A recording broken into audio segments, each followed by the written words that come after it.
आजको यस पत्रकार सम्मेलनमा उपस्थित भएका नेपाल कम्युनिस्ट पार्टी एकीकृत समाजवादीका सबै केन्द्रीय नेता कमरेडहरू, माननीय मन्त्रीहरू, पत्रकार साथीहरू र उपस्थित महानुभावहरू, अब तपाईहरु सबैले भर्खरै हामीले जारी गरेको प्रेस वक्तव्य पार्टीको प्रचार विभागका प्रमुख र उपमहासचिव कमरेड जगन्नाथ खतिवडाले वाचन गरेर तपाईहरुलाई सुनाइसक्नु भएको छ। तपाईहरुको हातमा यो अब पुग्नेछ। अलि हतार भएको हुनाले हामीले कतिपय यहाँ मिलाउनु पर्ने कुराहरुमा अलि ढिलो पनि भएको छ र अरूको पनि पत्रकार सम्मेलन भएको हुनाले जुझ्ने स्थिति पनि बनेको छ। त्यसैले पनि हामीले केही ढिला गरौँ भने पनि ढिला गर्न खोजेका पनि हौं, किनभने विभिन्न राजनीतिक दलहरूले आफ्नो आफ्नो विचार जनताका माझमा पुर्याउनका लागि सञ्चार माध्यमलाई को माध्यमबाट बढिरहेका छन्, प्रयोग गरेका छन् र त्यो स्वाभाविक पनि हो।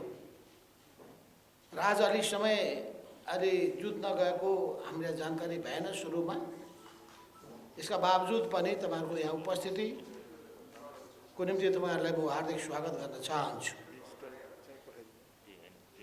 हामी सबैलाई थाहा छ कि हाम्रो देश लामो समयदेखि यो Millennium Challenge Corporation compact MCC कम्प्याक्टको विषयले उद्वेलित थियो र यस बारेमा अहिले पनि अनेक खालका व्याख्याहरू, विश्लेषणहरू, तर्कहरू, कुतर्कहरू लडे पछाडिए पनि खुट्टामाथि उचालेर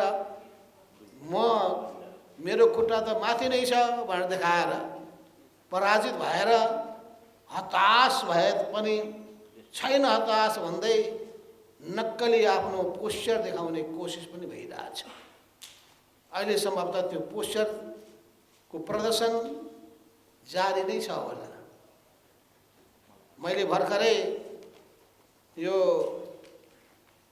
केपी ओली नेतृत्वको नेकपा एमाले जारी गरेको प्रेस वक्तव्य सरसर्ती वाचन गर्ने मौका पाए र के बोलिरहेका छन् भन्ने कुरा पनि थोरै त्यसका केही संकेतहरू पनि सुन्ने मौका पाए। स्वाभाविक रूपमा क्रियाले प्रतिक्रिया जन्माउँछ र प्रतिक्रियाको सिलसिला अगाडि बढ्छ। भ्रम पैदा गर्नेहरूले भ्रम पैदा गर्न खोज्छन्, भ्रम निवारण गर्नेहरू तथ्यको आधारमा त्यसलाई चिर्ने कोसिस गर्दछन्। जसको पक्षमा तथ्य हुन्छ, जसको पक्षमा सत्य हुन्छ, जित उसैको हुन्छ। तपाईहरुले लगातार सुनिरहनु भएको थियो कि एमसीसी को सन्दर्भमा हामी एउटा धारणा बनाउँछौं र त्यो धारणा संसदमा प्रस्तुत गर्छौं र धारणाको आधारमा उपयुक्त निर्णय गरेर कदम चाल्छौं भनेर ओली एन्ड कम्पनीबाट यस्ता कुराहरू हामी सुनिरहेका थियौं। सुन्न त सुनिरहेका थियौं, अन्तमा के देख्यौं हामीले? अन्तमा न समर्थन न विरोध, न समर्थन न विरोध, अझै भन्ने हो भने एउटा प्रहसन जस्तो स्थिति बन्यो, तमाशा। जसले एमसीसी अगाडि बढाउनका लागि सारा थोक गर्यो, ऊ मुख दर्शक भएर बसेको छ, मुख दर्शक भएर बसेको छ। त्यो के कारणले भन्दाखेरि अरु केही पनि होइन, त्यो हाम्रो पार्टी नेपाल कम्युनिस्ट पार्टी एकीकृत समाजवादी को अस्तित्वबाट आतंकित भएर हाम्रा सांसदहरूको उपस्थिति देखेर विचलित भएर र तपाईहरु सबैलाई थाहा छ हामी वैधानिक रूपमा स्थापित भएको पार्टी हो। सर्वोच्च अदालतको फैसला अन्तर्गत सरकार गठन गर्ने 76(5) अन्तर्गतको सरकार गठन गर्ने सन्दर्भमा कुनै हुइप लाग्दैन।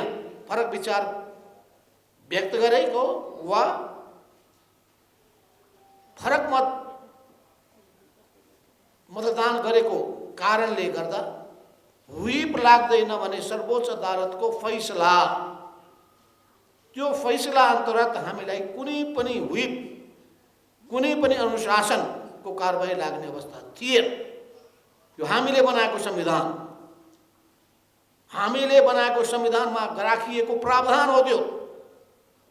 त्यो प्रावधान अन्तर्गत हामीले आफ्नो स्वतन्त्र अभिमत व्यक्त गरेका हौं र स्वतन्त्र अभिमत व्यक्त गरेर हामीले केपी ओलीको सरकारको, केपी ओलीलाई होइन, हामीले एउटा नयाँ गठबन्धनको स्थिति बनाउनका लागि शेरबहादुर देउवाजीलाई प्रधानमन्त्रीमा समर्थन गरेका हौं।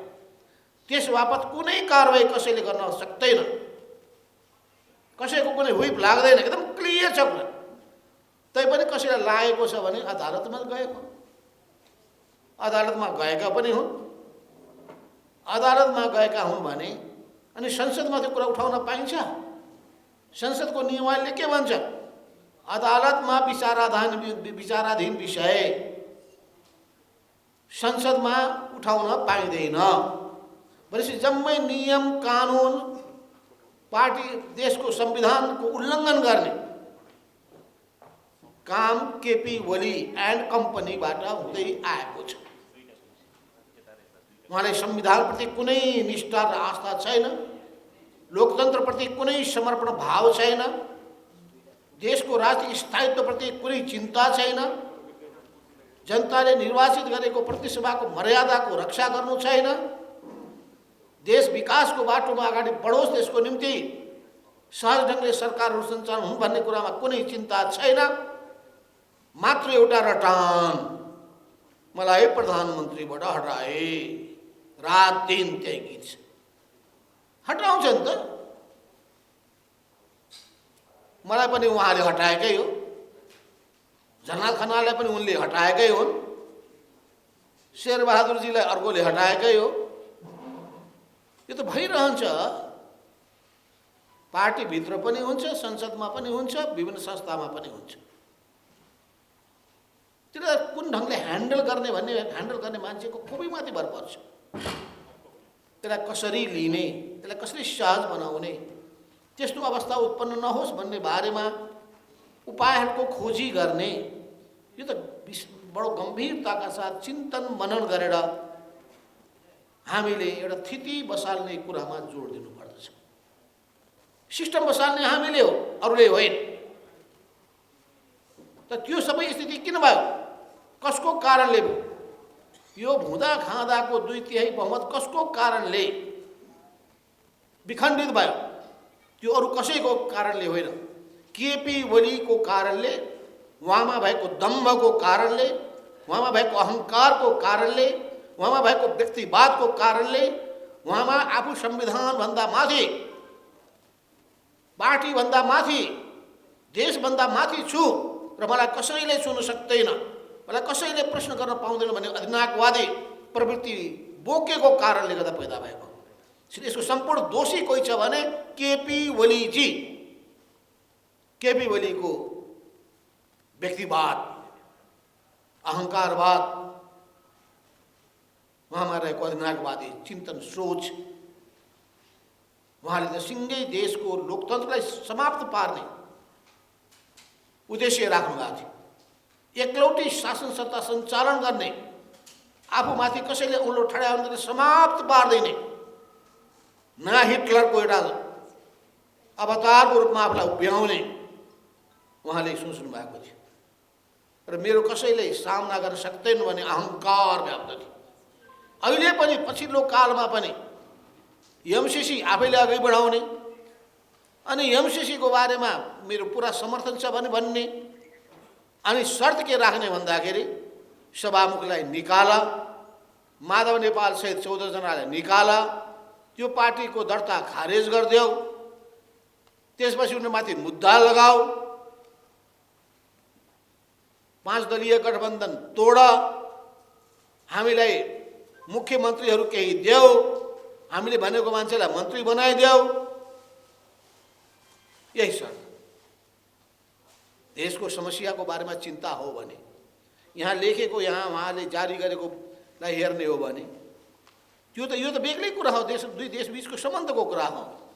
त्यो सम्बन्धको कुरालाई एक ढङ्गले टुङ्गो लगाउँ भन्न सकिँदैन थियो। त्यसो हुनाले हामीले प्रेस वक्तव्यमा सबै कुरा क्लियर के गरेका छौँ भने एमसीसीको सम्बन्धमा अनेक विभिन्न कारणले गर्दाखेरि विवादहरू सृजना गरिए, सृजना भए र यो सृजना गर्ने पहिलो व्यक्ति भनेको केपी ओलीको सरकारका मन्त्रीहरू स्वयं केपी ओली हुन्। किन त्यस्तो आयो? जब यसमा आईपीएस को कुरा जोडियो, इन्डो पेसिफिक स्ट्रेटेजी, त्यो कुरा जोडिसकेपछि यसले समस्या खडा गर्यो। यहाँ तपाईले पढ्नु भएकै छ कि त्यही बेलामा त्यतिखेरै वास्तवमा भन्नुहुन्छ भने दरबार मार्ग स्थित प्याभिलियनमा आयोजित कार्यक्रममा यही केपी ओलीका मन्त्रीहरूले र विभिन्न ठाउँमा उनीहरूले आईपीएस को सन्दर्भमा चर्चा पनि गरेका थिए र यसको नेपाल सदस्य राष्ट्र भयो भन्ने कुरा प्रकाशित पनि भयो। अनि यो सत्य होइन? यदि जनता सडकमा नउत्रिएको भए, यदि हामीले जबरजस्त रूपमा आवाज नउठाएको भए, अमेरिकाकै प्रतिनिधि यहाँ नेपालमा आएर डेभिड जे रन्जले यो आईपीएस अन्तर्गत रहेको भन्ने कुरा बोलेको हामीले सुनेका छौँ। ती सबै कुराको आधारमा हुँदैन भन्ने कुरा नभनेको भए अहिले तपाईले सुन्दै हुनुहुन्छ कि अहिले जो नाम हटाइयो,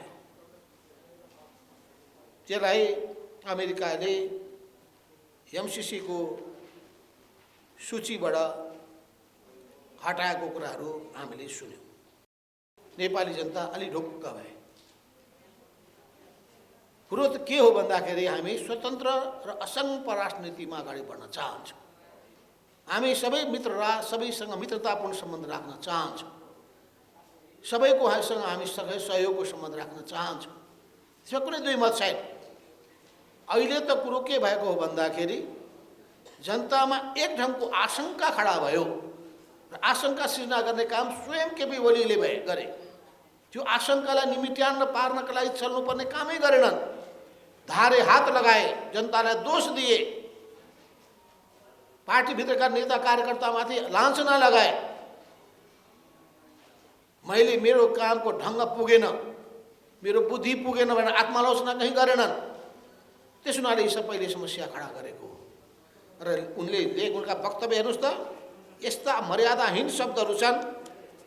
अज्ञानता रे, गैर जिम्मेवारपन रे, अविश्वसनीयता रे, अवसरवादी छेपारोपन रे, जनदललाई प्रतिपक्षी दललाई छक्क्याएर ठगी धन्दा गरेको रे, बलमच्याई गरेको आदि इत्यादि यस्ता कति छन् शब्दहरू। लवस्त्रोपन देखाएको रे, सत्ताको लेनदेन गरेको रे, विषाक्त प्रचारबाजी गरेको रे, दिव्य ज्ञान पलाएको रे, के हो लत्रिएको जुङ्गालाई ठाडो पार्ने हतियारको रूपमा प्रयोग गरेको रे भनेपछि दिमाग जब बिग्रिसकेपछि मान्छे असन्तुलित हुन पुग्दछ र असन्तुलित दिमागको उपजको रूपमा यो उनीहरूको प्रेस वक्तव्य आएको छ। यस्ता प्रेस वक्तव्यको म निन्दा गर्न चाहन्छु, भर्त्सना गर्न चाहन्छु र उनीहरूको कुनै पनि भ्रममा नपर्न। किन केपी ओलीमा देशभक्तिको भावना छँदै छैन। आत्मसमर्पणवादी नीति अवलम्बन गरेर दक्षिणपन्थी बाटो अँगालेर अगाडि बढेको मान्छे कम्युनिस्ट हुन लायक नै छैन र देशभक्त हुन लायक पनि छैन। त्यसैले म चुनौतीका साथ भन्न चाहन्छु, यदि ठिक हो भने आउनु पर्यो, मैदानमा आउनु पर्यो, हाम्रो सामनेमा, तर्कको मैदानमा, बहसको मैदानमा, तथ्य प्रस्तुत गर्ने ठाउँमा आएर भन्नु पर्यो। त्यसो हुनाले म यति भन्न चाहन्छु कि हामीले यो विभिन्न खालका फैलिएका भ्रम या व्याख्यामा देखिएको अन्योलता, यो सबै चिजलाई प्रष्ट पार्नका लागि केही उपायको खोजी गरौँ भन्दाखेरि हामीले खोजी गऱ्यौँ। यहाँ कसैले भने जस्तो केही पनि होइन, यो भनेर जसरी प्रचार गर्न खोजियो चाहिँ व्याख्यात्मक घोषणालाई केही पनि होइन भनेर घोषणा गर्न खोजिएको छ। त्यसलाई अन्तर्राष्ट्रिय ट्रिटी सम्बन्धी व्यवहारको ज्ञान नभएका अज्ञानीहरूको कुरा मात्रै। उनलाई यो पनि ज्ञान छैन कि नेपालमा 2077 सालमा सन्धि सम्बन्धी नियमावली जारी भएको थियो। त्यो जारी भएको नियमावली एउटा फर्मेट अगाडि सारेको थियो। त्यही फर्मेटको आधारमा कुनै पनि ट्रिटीको साथमा त्यसलाई प्रस्तुत गर्यो भने त्यससँग त्यो जोडिन पुग्दछ भन्ने व्यवस्था गरेको थियो। त्यही व्यवस्था गरेको आधारमा त्यही फर्मेटमा यो व्याख्यात्मक घोषणा, इन्टरप्रेटिभ डिक्लेरेसन तयार भएको हो र हाम्रो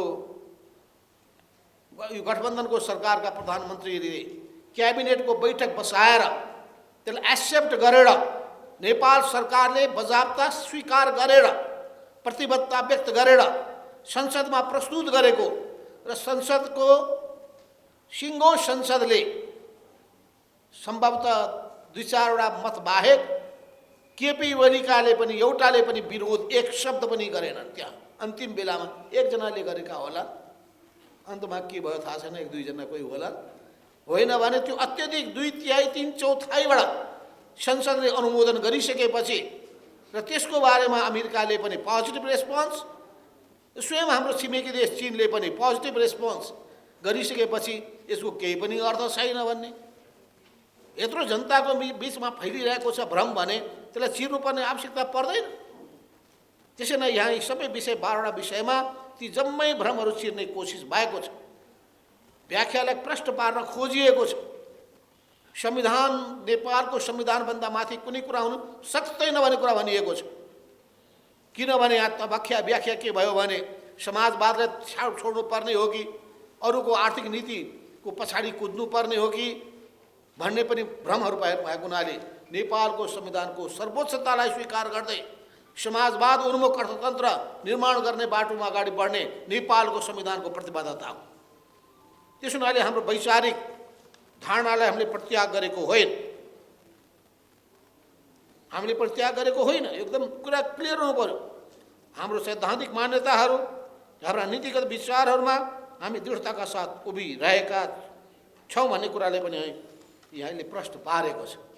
त्यसो हुनाले अमेरिकी सेना आउँछ कि या देशपछि यहाँ अर्को देशको विरुद्धमा प्रयोग हुन्छ कि या नेपालको कानुनभन्दा अरू देशको कानुनमाथि उठ्छ कि यो एमसिसी प्रोजेक्टले नेपालको भूमिमा आफ्नो आधिपत्य जमाउँछ कि भन्ने लगायतका जुन विषयहरू सुरुदेखि हामीले उठाउँदै आएका छौँ। हामीले दुईटा कुरा कहिले पनि गरेका छैनौँ। हाम्रो पार्टीको तर्फबाट निर्णय के गरेका थियौँ भने कि अनेक इस्युहरू छन्। नम्बर 1, यो आइपिएसको अङ्ग हो कि होइन क्लियर हुनु पर्यो, नम्बर 1। नम्बर 2, यो कुनै पनि गठबन्धनमा सामेल हुने कुराहरू, सुरक्षा रणनीतिमा सामेल हुने कुराहरू छन् भने त्यसलाई हामी कुनै पनि हातमा स्वीकार गर्न सक्दैनौँ। आइपिएसको हामी अङ्ग बन्न सक्दैनौँ। हामी असंलग्न राजनीतिलाई त्याग्न सक्दैनौँ। हामी छिमेकी देशहरूकोमा सुरक्षाको निम्ति शङ्का उपशङ्का पैदा हुने स्थिति पैदा गर्न दिन चाहँदैनौँ। हाम्रो संविधानको सर्वोच्चतालाई त्याग्न सक्दैनौँ र नेपालको भूमिमा नेपालको स्वामित्व हुनुपर्छ भन्ने कुरामा हामी जोड दिन चाहन्छौँ। इन्टेलेक्चुअल प्रपर्टीमा नेपालको हक स्थापित गर्ने कुरा, त्यसको लेखा परीक्षणको अधिकार नेपालको अडिटर जेनरलको हातमा रहने कुरा र त्यसपछि इन्टरनेसनल प्र्याक्टिसको आधारमा त्यसको इन्टरप्रिटेसन गर्ने कुराहरू, यी सबै कुराहरूको सन्दर्भमा रोजगारीमा नेपाली जनताको अधिकारका कुरा, यी सबै कुराहरूमा क्लियर हुनुपर्छ भनिसकेपछि यी 12वटा बुँदाहरू के रूपमा अगाडि आए। त्योभन्दा पहिले अमेरिकाको एमसिसीलाई सोधियो, उनीहरूले पनि त्यसमा सैद्धान्तिक रूपमा पोजिटिभ रेस्पोन्स गरेका थिए र त्यसलाई अझै हामीले बजाबता संस्थागत रूप दिइसकेपछि विश्वास गर्ने आधार बनेको छ। अब जनता ढुक्क भएका छन् कि देशभक्तिको आवाज बुलन्द गर्ने पार्टीहरू छन् तर यसमा बाधा अवरोध खडा गर्नेहरू पनि छन् र देशभक्तिको आवाज बुलन्द गर्ने जनताको भावनालाई उचित सम्मान गर्ने पार्टी नेपाल कम्युनिस्ट पार्टी एक समाजवादी हो भने र त्यो जनताको भावनालाई कुठाराघात गर्ने र जनतालाई आरोपित गर्ने पार्टी केपीको नेतृत्वमा रहेको नेकपा एमाले हो। यदि कुरा प्रष्ट भइसकेको हुनाले अब म एउटा पार्टीकै कति कति विरोध गर्नु, मूल कुरामा हामी जाउँ। मूल कुरा के हो भन्दाखेरि देश अब अगाडि बढेको छ, सबै षड्यन्त्र चकनाचुर भएको छ, हामीलाई निमिट्यान्न पार्न खोज्ने सबै यति 2 हप्तादेखिका षड्यन्त्रहरू एकै मिनेटमा चुटकी बजाएर समाप्त पारिदिएछ। अरू के षड्यन्त्र गर्ने हुन्? फागुन 1 गतेको षड्यन्त्र त्यस्तै थियो, तपाईँलाई थाहा छ। फागुन 1 गते पुरै हामीलाई त्यही दिन हाम्रो पार्टीको अस्तित्वलाई समाप्त पार्ने षड्यन्त्र भइसकेको थियो। हामीलाई थाहा हुँदैन त्यो बालकोटमा के षड्यन्त्र भइरहेछ, थाहा पाइराख्नु पऱ्यो। त्यहाँ अझै हेर्नु पऱ्यो, घरको वरिपरि कुनै सूचना पठाउने हामी कहाँ छन् कि केही पत्ता लगाउनु। केपी ओलीको निन्द्रा हराम भएर त्यहाँ वरिपरिका छिमेकीहरूसँग झगडा गर्न बेर छैन। त्यसो हुनाले सबै कुराहरूको सन्दर्भमा भन्न चाहन्छु कि षड्यन्त्र नगर्नुहोस्, अझै चेत्नुहोस्, बुद्धि सप्रियोस्, पोजिटिभ थिङ्किङ राख्नुहोस्, धारे हात लगाउने कुराहरू नगर्नुहोस्। गलत बाटोबाट अब फर्किनुहोस्, तर सप्ताहमै फर्किनेवाला हुनुहुन्न। तर भिरबाट लड्ने गोरुलाई राम राम भन्न सकिन्छ, कहाँ थाप्न सकिँदैन। सबभन्दा पहिलो कुरा तपाईँहरूलाई यो थाहा छ कि अमेरिकी विदेश विभागले सन् 2019मा जारी गरेको a free and open Indo Pacific प्रतिवेदनमा एमसिसीलाई आफ्नो हिस्साको रूपमा उल्लेख गर्दै नेपाललाई त्यसको सदस्य राष्ट्रको सूचीमा राख्यो। प्रदीप गेवाली गइसकेपछि ख्याल गर्नुहोस् है। र अहिले यत्रा विधि कुराहरू आइसकेपछि नेपालमा यसबारे तीव्र बहस र विवाद भएपछि राजनीतिक पार्टी र नेताहरूले विरोध जनाएपछि सन् 2022 को रिपोर्टमा आइपिएसबाट नेपालको नाम हटाइएको भन्ने कुरा अब सुन्नुभएको छ। यो त सत्य हो। अमेरिकाका अधिकारीले आएर नेपालमा 2019 को मेमा यो एमसिसी सम्झौता अमेरिकी हिन्द प्रशान्त रणनीति अन्तर्गत रहेको छ भनेको सुन्नुभएको हो। अनि त्यसको प्रतिवाद हामीले गरेर गलत गरेका हौँ। अनि अहिले होइन, ठिक छ, तपाईँहरूको होइन भनेर अमेरिकाबाट आएको जवाब पनि हामीले पायौँ। जब अर्थ मन्त्रालयले पठाएको थियो त्यसमा पनि जवाबमा पनि थियो। पछि पनि अमेरिकी अधिकारीसँग कुराकानी गर्दाखेरि उनीहरूले भने, हामीले पनि कुरा बुझ्यौँ, डोनाल्ड ट्रम्पको पालामा त्यो कोसिस भएको थियो, मेरो विश्लेषण। र केपी ओली त्यो ट्र्यापमा परेका थिए। नेपाललाई चीन विरोधी क्रियाकलापमा संलग्न गराउने कुरामा केपी ओली फँसेका थिए। तर जब हामीले कुराहरू उठायौँ अनि त्यो पनि यही बिचमा अमेरिकामा पनि राष्ट्रपति परिवर्तन भए, विभिन्न घटनाक्रमहरूलाई विचार गरिसकेर त्यसपछि आइपिएसको यो हिस्सा होइन भनेर अमेरिकाले प्रष्ट पार्यो। सबै प्रतिनिधिले भने, आउनेहरूले भने, डेलिगेसनले भने, र त्यसपछि हुँदा त अहिले रिपोर्टबाट पनि नेपालको नाम हटाइयो भने सुन्नु। त्यो केही पनि होइन भनेर चाहिँ केपी ओलीले भनिरहेका छन्, त्यो 100% गलत। अब दोस्रो कुरो हामीले के भन्यौँ भन्दाखेरि अब यो विभिन्न अन्तर्राष्ट्रिय सन्धि सम्झौताहरूमा हाम्रो तर्फबाट राम्रो ढङ्गले ध्यान नपुर्याएर आँखा चिम्लेर सही गरेको पाइन्छ। र म आफै पनि त्यसमा सहभागी संलग्न भएको मान्छे हो। जब अरुण 3 को प्रस्ताव त्यो बेलामा 2051 सालमा त्यो बेलामा नेपालले स्वीकार गर्न खोजेको थियो, त्यसको विरोध गरेर चिठी पठाएको, वर्ल्ड ब्याङ्कको प्रेसिडेन्टलाई चिठी मेरै हस्ताक्षरले पठाएको मैले नै हो। पछि गएर जब हामी सरकारमा पुग्यौँ, त्यस सम्बन्धी डकुमेन्ट बल्ल हेर्ने मौका पायौँ। डकुमेन्ट हेर्दाखेरि आपत्तिजनक कुराहरू थिए। त्यो कुरा राष्ट्रपति वर्ल्ड ब्याङ्कको प्रेसिडेन्टलाई बताएपछि उनको पनि ध्यान आकर्षित भयो र उनले के भन्यो भने यी कुराहरूलाई हामी सुधार गर्न तयार छौँ। कोसिस गर्दा त हुँदो रहेछ नि।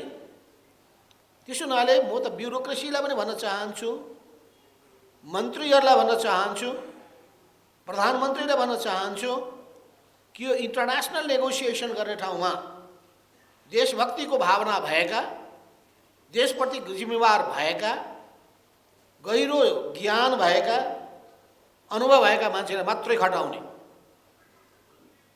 यसमा ख्याल गर्ने र त्यसपछि त्यहाँ रहेका त्रुटिहरूलाई सच्याउनका लागि तयार भए। त्यसो हुनाले त्रुटि हुँदैनन् भन्ने होइन, छन्, हुने गरेको छ। यहाँ पनि त्यस्तो केही कुराहरू भएका थिए।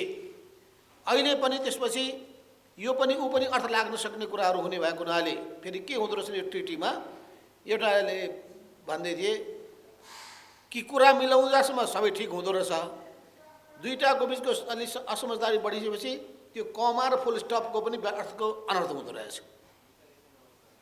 तपाईँले सुन्नुभएको होला, रुस र चीनको बिचमा दुईटा परराष्ट्र मन्त्री बस्दाखेरि सम्झौतामा सही गर्दाखेरि 3 दिन 1 हप्ताको समय लाग्यो।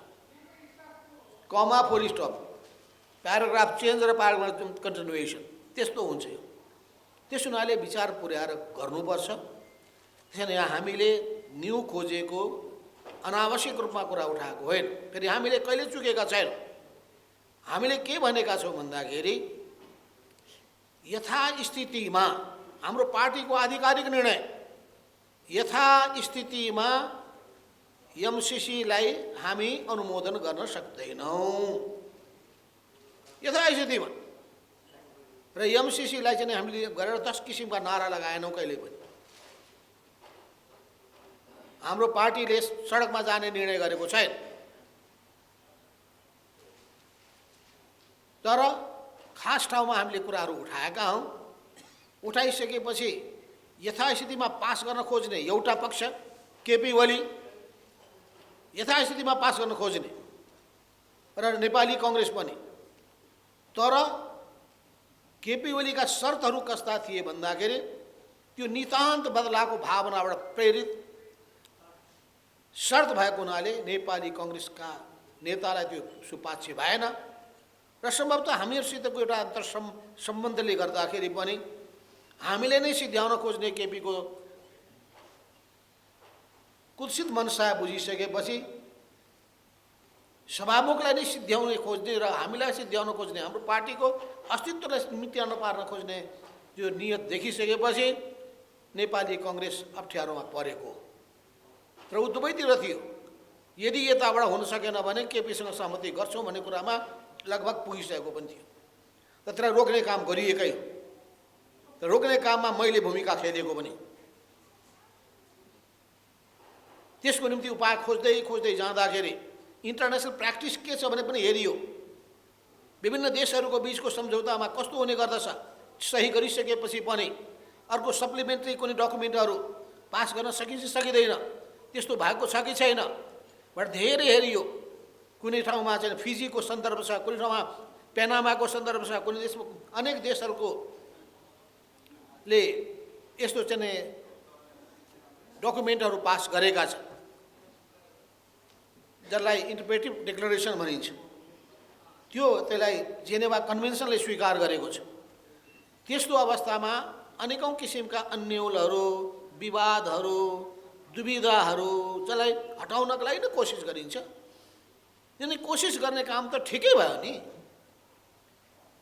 जनतालाई आश्वस्त पार्न खोज्यो र जनताले पनि वास्तवमा आफ्नो आशंका व्यक्त गर्ने सन्दर्भमा कतिपय कुराहरूको भोलि अपव्याख्या हुन सक्ने, अझै त्यो एमसिसी आइपिएसको अङ्ग भएर त्यसपछि समस्या खडा हुन सक्ने, यी सबै कुराहरू भइसकेपछि त्यसलाई चाहिँ क्लियर गर्ने काम मौका सबैले पाए। अमेरिकाले पनि मौका पायो, हाम्रो सरकारले पनि त्यसमा क्लियर आफ्नो पोजिसन राख्ने मौका पाए। बरु आँखा चिम्लेर घुँडा टेकेर समर्पण गर्ने काम केपी ओलीले अहिलेसम्म गरिरहेका छ। सायद तपाईँले यहाँ जुन अहिले उठाउनु भएको छ कि यो स्पेसल दिँदै हिँडिरहनु भएको छ, होइन। स्वाभाविक रूपमा प्रश्न उठिसकेपछि जवाब दिनै पर्छ। र अब भ्रम हामीले सरेका होइन, स्थितिले पैदा गरेको।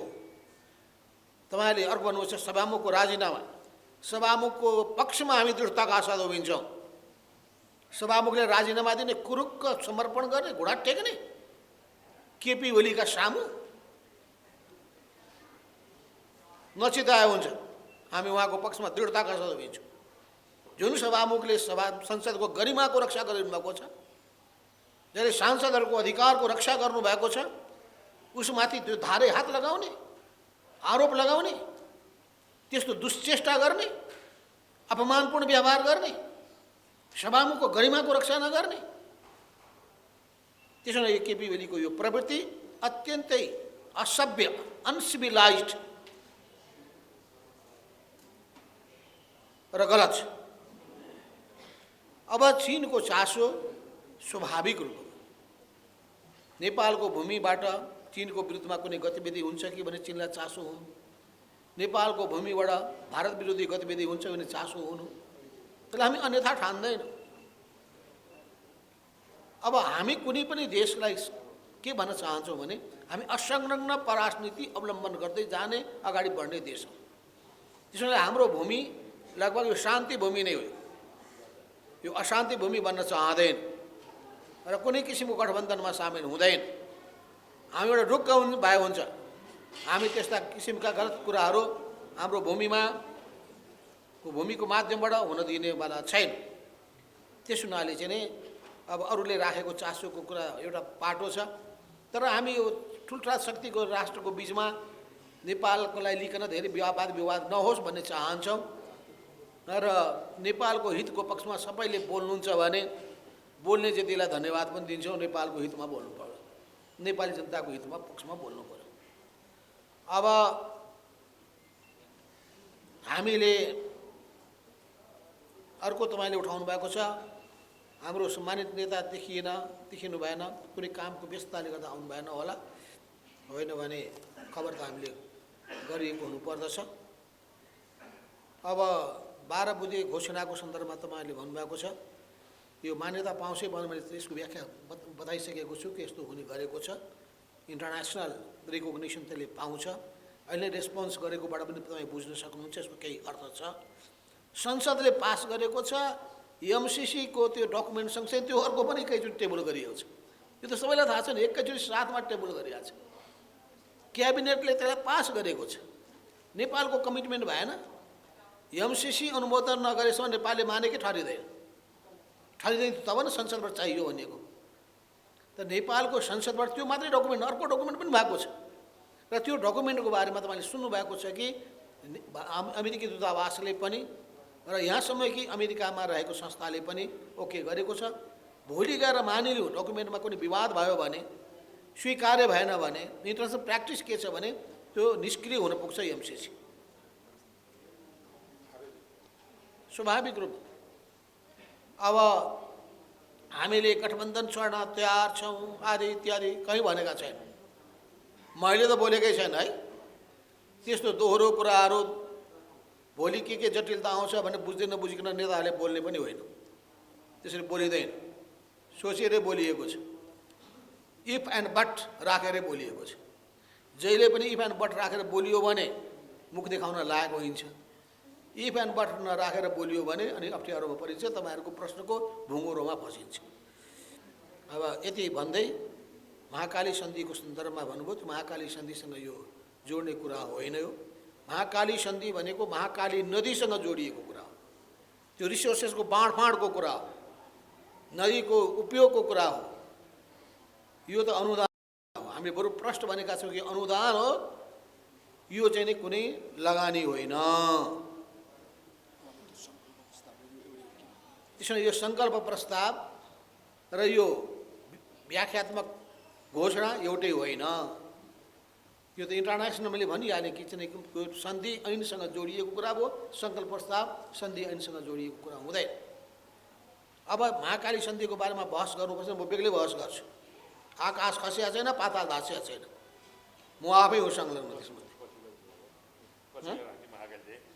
त्यो त्यसो त्यो जसले बहस गर्न आउँछ भने बहस गर्ने, मेरा पनि को कोसँग कुरा भएको छ, र किन महाकाली सन्धि अनुसार अहिले त्यो पञ्चेश्वर परियोजना बनेको भए नेपालमा त अर्बौँ रुपियाँको फाइदा हुने थियो, तर भएन। प्रत्येक वर्ष पानी बगिरहेको छ, बिजुली उत्पादन भइरहेको छैन।